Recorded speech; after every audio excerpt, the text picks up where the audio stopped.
লালসানি গেলাম চা বাগানে, সেখানে যাওয়ার পর অনেকে বলছে হুজুর কেমনে নির্বাচন করতাম, মোমবাতি পোস্টার লাগাইতে গেলে কয় খুল কি কর, এটা কি রাজনীতি? এইটা কি রাজনীতি?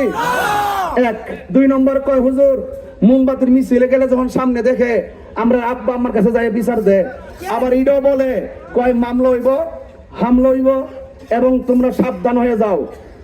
মামলা কিন্তু তালিকা করে লাইছি 80 জন, মানে 80 জন তালিকা করে লাইছে, মানে জেলে নিয়ে ডোহাই দিব। মোমবাতি কইলে এরকম নাকি হুমকি টুমকি দেয়। তা আমি বলেছি যারা হুমকি দেয় মোবাইলের মাধ্যমে একটু কষ্ট করে রেকর্ড করে রাখবা কে হুমকি দিয়েছে। যদি প্রকাশ্য যদি কেউ এসে হুমকি দেয় তারা ভিডিও করে রাখবা। আমি বিভাগীয় নির্বাচন কমিশনের মাধ্যমে প্রশাসনের মাধ্যমে ইনশাল্লাহ যদি জনগণের আকাঙ্ক্ষার নির্বাচনের রুট ম্যাপে কেউ ব্যাহত সৃষ্টি করে আমি প্রশাসনের মাধ্যমে তার দাঁতভাঙ্গা জবাব দিবেন ইনশাল্লাহ। আর এটা মনে করেন না যে আমার সমর্থনকে একটা ধরে নিয়ে গেলে আমি মনে আরামে ঘুমাইতাম। আমি তাহিরের আপনার ভালো করে চিনেন, আমি যৌক্তিক দাবি আদায়ের লড়াইয়ে বিড়ালের বাচ্চা না, আমি বাঘের বাচ্চা। কথা বলেন ঠিক না বেঠে? একটা সমর্থনকারীকে রাস্তাঘাটে দোকানপাটে কিংবা মোবাইলের মাধ্যমে কোন ধরনের হুমকি দামকি যদি দেওয়া হয় তাহলে আমরা অবশ্যই বিভাগীয় নির্বাচনী কমিশনের মাধ্যমে তার দাঁতভাঙ্গা জবাব দিব। এরপরে যদি আমাদের গায়ে পরে যদি কেউ যদি কোন জুলুম নির্যাতন করার যদি চেষ্টা করা হয়, এই চুনারগঞ্জ মাধবপুরে সুন্নি জনতা নয়, সারা বাংলাদেশের সুন্নি জনতা, শান্তিপ্রিয় জনতা, নির্বাচনকে নিয়ে যারা স্বপ্ন এঁকেছেন সকলকে নিয়ে তার আধিপত্যবাদের বিরুদ্ধে দাঁতভাঙ্গা জবাব দেওয়া হবে। আমি আশা করব আমাদের মাধবপুর চুনারগঞ্জে কোনো দুই থাকবে না, সব এক থাকবেন, সব এক থাকবেন এবং ঐক্যবদ্ধভাবে এবার মোমবাতি মার্কায় ভোট দিবেন ইনশাআল্লাহ। আমরা ক্ষমতায় আসলে যদি আল্লাহ কবুল করেন আপনার দুয়ার সমর্থনের মাধ্যমে মুসলমান মসজিদে যাবে, হিন্দু মন্দিরে যাবে, বৌদ্ধ পেগোডায় যাবে, খ্রিস্টান গির্জায় যাবে, যার যার ধর্ম স্বাধীনভাবে পালন করবে এবং প্রত্যেকটা মানুষ ইনসাফ ভিত্তিক কথা বলবে। ইনসাফের রাজনীতি করার জন্য আমি দায়িত্বহীন ভাবে বুঝাইয়ে দিতে চাই যে অন্তত পক্ষে রাজনীতি করতে হলে প্রতিহিংসা করা যাবে না। আমার জানের যেমন মূল্য আরেকজনের জানের তেমন মূল্য, সেই মূল্যবোধ অন্তরে জাগিয়ে তুলতে হবে। আর এটা কেবল ধর্মীয় মূল্যবোধের মাধ্যমে সম্ভব। কথা বলেন ঠিক না বেঠিক? অনেকে কয় না, অনেকে বলে না শেষ কালাম বলছি মানুষ কষ্ট পাচ্ছে, লাস্টের কথা বলছি।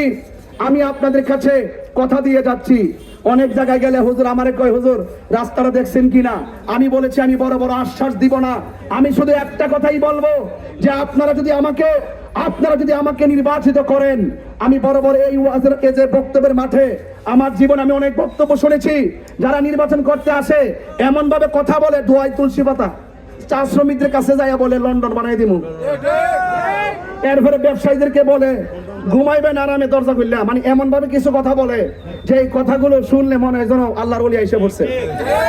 এইগুলো শুনতে শুনতে চা শ্রমিকরা নিয়মিত অস্থির হয়ে গেছে।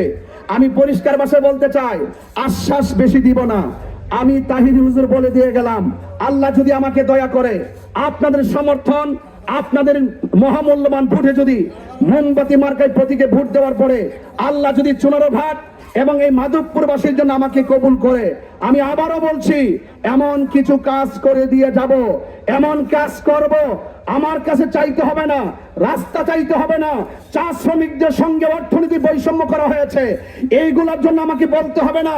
আল্লাহর রহমতে আল্লাহ যদি আমাকে কবুল করে চুনারঘাট মাধবপুরবাসীর জন্য এমন কিছু করে দিয়ে যাব।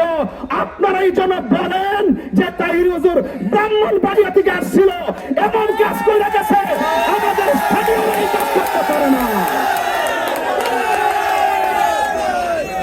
আমার ভাইয়েরা আপনারা আমার জন্য দোয়া করবেন। অনেক মানুষের গাড়ি ঘোড়া কষ্ট হয়েছে, আমি আন্তরিক দুঃখিত, আমাকে ক্ষমা করে দিবেন। অনেক ব্যবসায়ীরা ব্যবসা বন্ধ করে দিয়েছেন, আপনাদের কাছে আমি ক্ষমা চাই, আপনাদের ব্যবসায় বিঘ্ন ঘটাই আমি আন্তরিকভাবে দুঃখিত। আপনারা সবাই ঐক্যবদ্ধভাবে শান্তির লক্ষ্যে সার্বভৌমত্ব সুরক্ষায় আপনারা মোমবাতি প্রতীকে ভোট দিবেন। বাড়িতে আমার মা বোন যারা আছেন, মা বোনদেরকে আমার সালাম দিবেন এবং আমার জন্য দোয়া করতে বলবেন। এবং আপনাদেরকে আরেকটা শেষ কালাম বলে শেষ করে দিব। আমি আসার পরও শুনেছি আজকে যখন আমি গেলাম লালচান